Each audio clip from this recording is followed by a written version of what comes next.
Welcome to Hellbilly, the darker side of Appalachia. Just a friendly reminder not to whistle, sing, or scream into the darkness, because you might find yourself surrounded by skinwalkers or someone who might be there to steal your catalytic converter or some copper wire. Either way, it won't be pleasant. Tonight on Hellbilly, we are catching up with why there has been a delay and ending the first season and setting up for the second season. So we're kind of going out with a bit of a bang, as it were. No pun intended. I found myself editing an episode that I had recorded, and it's a good episode. I'm keeping it in the catacombs in case I decide to release it, because it's not bad. It's just not hitting the mark. It doesn't feel like it's ready to be released. I usually go with my gut on these things. So I had mentioned having a guest come on and talk about their experience with suicide, and that guest is me. Tonight, I'm going to talk about how suicide has affected my life and what that looks like and where we go from there. Then I'm going to end perhaps with a setup for the next season, what that is hopefully going to look like and where we end up going with it. Because you know what? I just go with the flow and what feels right. So, want to hear it? Here we go. On November 8th of 2024, I lost one of the people I loved most in this world. He was my best friend and someone that I cared for very deeply. This is not going to be a biography about him, because this is not his story. This is a story that is bigger. Not that his story doesn't matter, because it does. But like everything, it kind of has, I'm searching for the words. Everything we do has an effect that is passed on to someone else. We can't be human without our choices affecting someone else. Sometimes it's small, sometimes it's medium, sometimes it's large, but that doesn't stop us from making choices. And it shouldn't. In the time between that day, the days prior to that day and after, I have, due to my experiences with OCD and PTSD, evaluated and reevaluated and played over and over and over and over and over again conversations, looking for answers and signs to how I may have been able to prevent that day from happening. The only thing that I have been able to come to through my own therapy is that I couldn't, because that was his journey. That has been one of the hardest lessons that I have ever had to accept in this world, is that suicide for some people is their choice. It doesn't make it wrong or right. It just makes it their choice. That is what they feel is in their best interest. I am a firm believer that we should not judge that, because we are not living their lives. We are not in their heads. We are not walking in their shoes. Should we try and talk them out of it? Try and do everything we can in our power to get them help? 100%. But at the end of the day, if someone has made up their mind that that is what they're going to do, they're probably going to do it. Whether it's impulsive and we don't know about it, or they call us on a Sunday morning to say goodbye. I missed that call. I got to speak to him the Friday night before that, and I didn't notice anything in that conversation, but I did not get to speak to him the Sunday morning. That was the day that he was calling people to say goodbye. Then it was me and his mother. I don't think that anything that I could have said to him in those moments, or anything that I could have done, I could have contacted the jail. She could have contacted the jail, but it would have only prolonged that, because I think in my heart of hearts, he had already made up his mind. As a mental health professional, I know that people are able to play the system. I think we all know that, because all people have to do really is say that they aren't, even if they are. It's about liability, really, because as long as that liability is covered, whatever happens after that happens. That's just the truth of it from a liability standpoint. The bottom line is that if someone is ready, hot take, maybe we can't stop it. This may upset a lot of people, because a lot of people want to hold on to hope that we can. There's something I could have done. There's something I could have said, but that holds so much guilt and shame. And I have grappled with guilt and shame for 2 years, thinking that I caused this, or I did something wrong that I could have prevented, that I could have done something. His brother has talked to me after the service about it. that none of this was my fault. None of this was anybody's fault. And he's right. It was nobody's fault. So in stepping back out of emotion and thinking about it, maybe some people have weighed the cost and benefit for themselves. Maybe they aren't in their right mind at the time. Maybe you can get to them. There's a lot of maybes there. But if they don't want you to know what's happening, then you're not going to know until after the fact. That's just the truth. So where's the breakdown? My friend was one of the best people God ever created, but he had a rough life. I had a leg injury the Christmas prior to this happening, and he surprised me with a Christmas tree one night. Just drove it over to my house and set it up for me while I sat in the floor with the dogs. We put Christmas lights on my dog, Lanigan Cave, took pictures, talked for a while. That was the kind of person he was. He was in a car wreck, and I was at the hospital with him every day until he was discharged completely. His mom and I alternated nights because he was that kind of person, and he deserved that kind of love because he gave that kind of love. He's that person. But the takeaway here is that sometimes we have to accept that the people that we love, while we are not ready to let go, make choices that we don't want them to make, but they feel is in their best interest in the moment. I had a professor once tell me that suicide in those moments is the best and kindest thing that some people can think of to do for themselves. There is this idea, and it is grand, that we can save everybody, but we can only save the people who talk to us about it openly and freely. I'm going to say that again. We can only save and help the people who talk to us about it openly and freely and admit that they are thinking about doing it. If someone is wanting to kill themselves and they don't say anything about it, we can't do anything to prevent it. Full stop. There are signs, but people are also very good at masking. Take that to the bank. And that's one of the myths, I think, that I would like to dispel. We think that love should have been enough. It's not about love being not enough. Love is always enough. It's not that. We don't know the depth of the pain that people feel when they feel like this is their only way out. It's not that you're not loved. Quite the opposite, really, in a lot of cases. Talking about suicide does not cause suicide. Quite the opposite, actually. I think we should talk about it more often to make it, for lack of a better term, normalize it. But it still doesn't change that if somebody wants to do it, they're probably not going to tell you they want to do it because they're going to know that you want to talk them out of it. If they really want to do it, like anybody who wants to do a thing, they're going to do it. That sounds harsh, but it's true. That doesn't mean that you can't get people help. But if somebody has made up their mind about a thing and they won't speak to you about that thing, I don't think that my friend was calling to talk to me about that. I believe very deeply in my heart, based on what I have spoken to his mom about, that he was calling just to say goodbye. He knows the work that I was in. He knew what I would say. He wasn't stupid. He was quite the opposite. He was very intelligent, a wonderful, wonderful human. He wanted out. I can't fault him for that, but I miss him. There is a part of me that wonders at times if he wasn't relieved that I didn't or wasn't able to answer the phone that day, because I may have picked up on it. I don't know.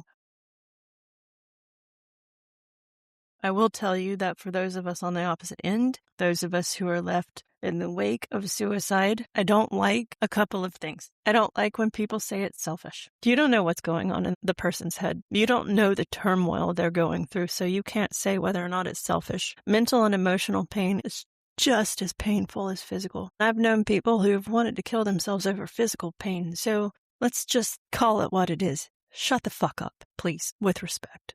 Actually, no. Let's just get on the same page. It's not. We can't sit here and say that it's selfish without saying that other things are. So the only way to die that isn't selfish is to be dead in an act of God, in some earthquake or tornado or something. Natural causes. We can't decide that, oh, I have a terminal illness and I'm ready to go on my own terms. We do that to animals. We can't choose that for ourselves, assisted suicide. I mean, these are all ethical questions that I think bear discussing. And I may be off-putting to some of you, and I just don't care at this point. Because who are we to judge? No matter how someone dies, we are still left to hurt and to pick up the pieces. Yet we deem it unnecessary. It is unnecessary for someone to be murdered, but we don't call it selfish unless we're talking about the person who did it. Oh, wait. We're talking about the person that killed themselves, so it must be selfish then. Except for the fact that we're sitting there watching them suffer day in and day out, or mask that suffering for us. We don't know what goes on behind the closed doors of someone's mind. I'm not advocating for it, but I am just telling you this has been my thought process in helping myself learn how to accept without blaming myself and to move into acceptance and peace the loss of the person that I love. I never once blamed him for it. I blamed myself, but not him. I had survivor's guilt, and I endlessly replayed our conversations. I still have our text messages from the last time that we spoke on my phone, and I still post on his Facebook occasionally, and I still occasionally text his phone just because I feel connected. But all that is a way to process grief and to try to solve a mystery that our brains are never going to solve. Occam's razor, you've heard me mention that before, basically says the simplest explanation is the explanation. In this situation, he was suffering, he was struggling, and his only way out that he saw was this. Very likely he thought he was a burden upon his loved ones, and I mean, I can't put words into his mouth, and I don't want to, but I know he wasn't selfish. He did way too much for me for no reason other than he wanted to. My being a clinician does not make me immune to this. For a long time, I thought that because I am a clinician, I should have seen this. Went over this in therapy quite a bit with my therapist. Shout out, Ron. I am not my own therapist. Ron is my therapist. I can't be my own therapist. I'm biased. I live in my head. I take me with me wherever I go. What I know about grief is for other people. It is not for myself. And knowing does not grant me immunity from grief or from the process of grief. I have to go through that process myself, just like everyone else. So for anybody who's listening to this who might be a clinician experiencing grief of any type or experiencing grief from the loss of someone to suicide, because it is a specifically different type of loss, a traumatically different type of loss. Seek assistance if you haven't already. It is helpful because you don't know what you don't know. Knowing it intellectually versus processing it emotionally in real time in your life, completely different things. We are not immune to being human, despite what people might think. We were both Appalachian. He was and I am. But one thing that he did do for a long time was suffer quietly. He talked to me, talked to his brother and his mom, to mutual friends of ours, Bobby, some others. But he struggled with that because he was one of those people that believed that silence was the way that you handled things. I wonder sometimes if that was way too ingrained. But I mean, wondering now really doesn't matter. It did to me at the beginning when I was frantically trying to find a reason, because our brains are hardwired to find answers to something that desperately doesn't make sense. That's human nature. Our brains are hardwired for that. And I wish that our culture were different, and I'm advocating for a difference through this podcast and through sharing this story and all of the stuff that I've discussed. But Appalachian culture is one of many that is very proud of being quiet and silent and dealing with your own shit yourself. It doesn't work. I wish people would understand that people experiencing suicidal thoughts are not delicate.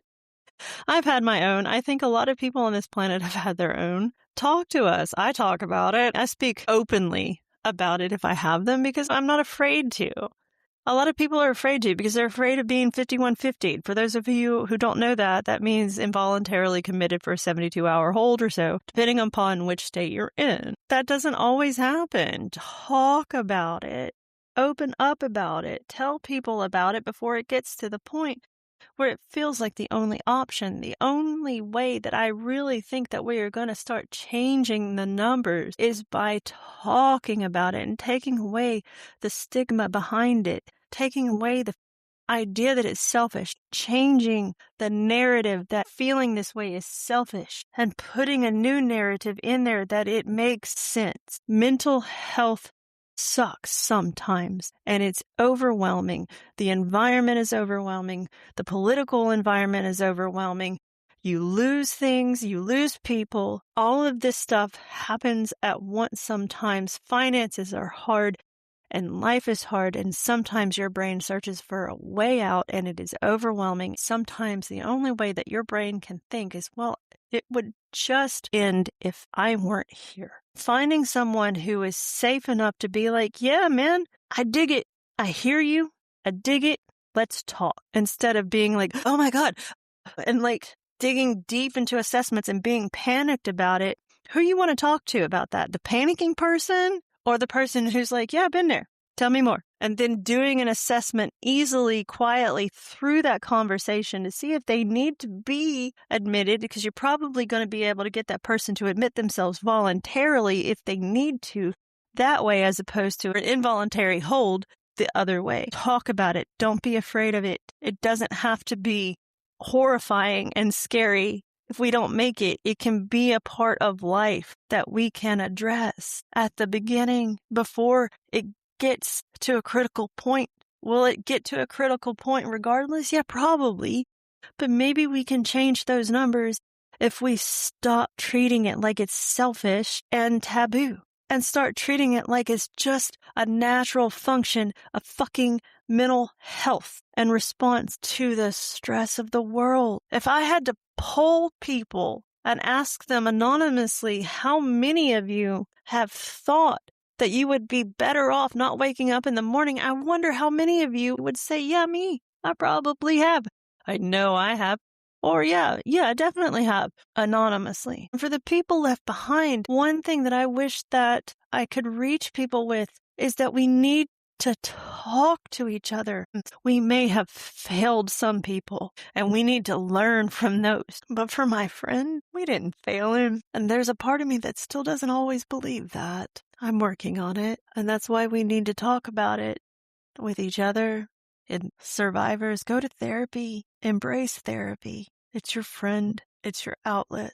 Pray. If you're religious, pray. If you are religious in other ways, whatever brings you comfort, pull cards, light candles, do spells, whatever brings you comfort, eat cheese, send vibes, whatever brings you comfort, but process it. Avoidance will keep it at the forefront and the back end of your mind. People develop post-traumatic stress disorder from suicide of loved ones. Mine was compounded as a result of this. And I'm not saying that as a judgment, it just was. He was the only person that I have ever lost where I literally screamed at the top of my lungs so loud for I don't even know how long that my mom couldn't even understand the words that I was saying. A guttural, inhuman scream. And the irony is the day that he died was the anniversary of the day that I fled my abuser in 2018. I'm kind of a numerology person and I look at patterns. Maybe I have a little bit of autism, I don't know. But that stuck with me. I have spent years of my life helping people stay alive. And when someone I loved died by suicide, every single bit of professional knowledge I had disappeared under one very human question that I kept asking myself for a very long time.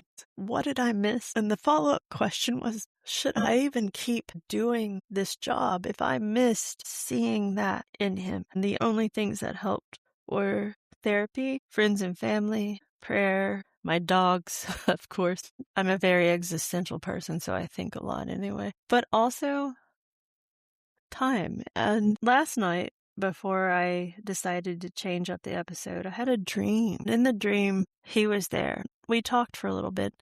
And that's all I really remember because I take medication that helps with night terrors for the PTSD from my ex-husband. I just remember us talking, and it was a conversation that was just checking in.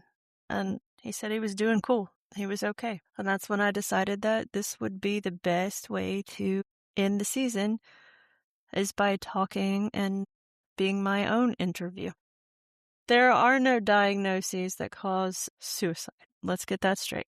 There are a multitude of factors that go into it. People often say everything happens for a reason. Some people believe that. I believe that to a point.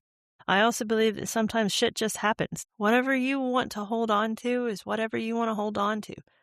Take what you need. I would like to express that time does not heal all wounds. That is the biggest bunch of fucking horseshit I have ever heard in my life. I am on a mission to dispel that. Thank you, Jesus. I hate that shit. We learn to manage it. We learn to manage our lives around it somehow. Therapy is a big help.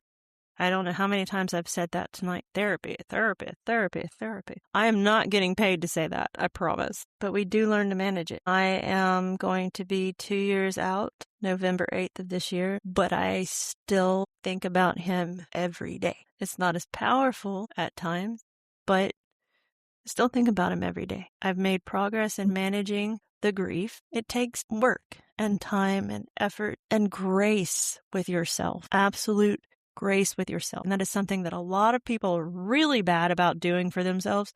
We're harder on ourselves most often than we are on other people. Learn to give yourself room to grieve. You can hold two truths at the same time. You can do well one day and do really fucking shitty the next. It's fine. It's part of the process. Trust me.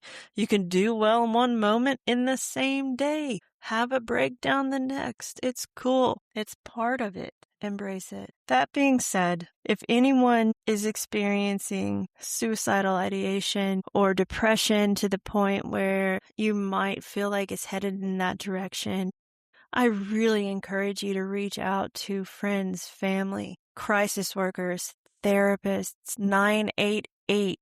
Remember that number, textable, callable. Call them. They're there for you. Talk about it before you do anything about it. And if you feel like you're not being heard, ask for someone new. You have that right.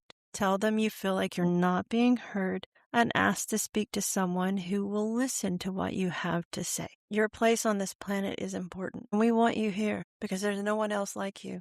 But nobody knows what you're going through unless you tell us. So speak up, speak out, be an advocate for yourself.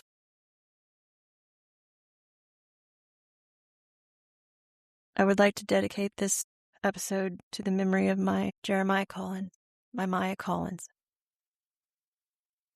Season 2 will begin middle of September, and we will be focusing on supernatural aspects of Appalachia. That's all I'm going to give you right now because I'm still fleshing it out. So I hope you stick around for that.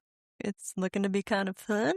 I may put up an anonymous poll about who may have been having suicidal ideation in their life and who may not have. We'll see what happens. I don't get a lot of action in my polls, so I'm saying if I put one up, I am expecting some action in that, so y'all best be participating, okay? So thank you for sitting with me a spell while I talk to you about this, and I'll leave you with remembering it's not the darkness inside ourselves that we're worried about. It's what we think it's concealing that scares us. But if we talk about it, it may not be that scary.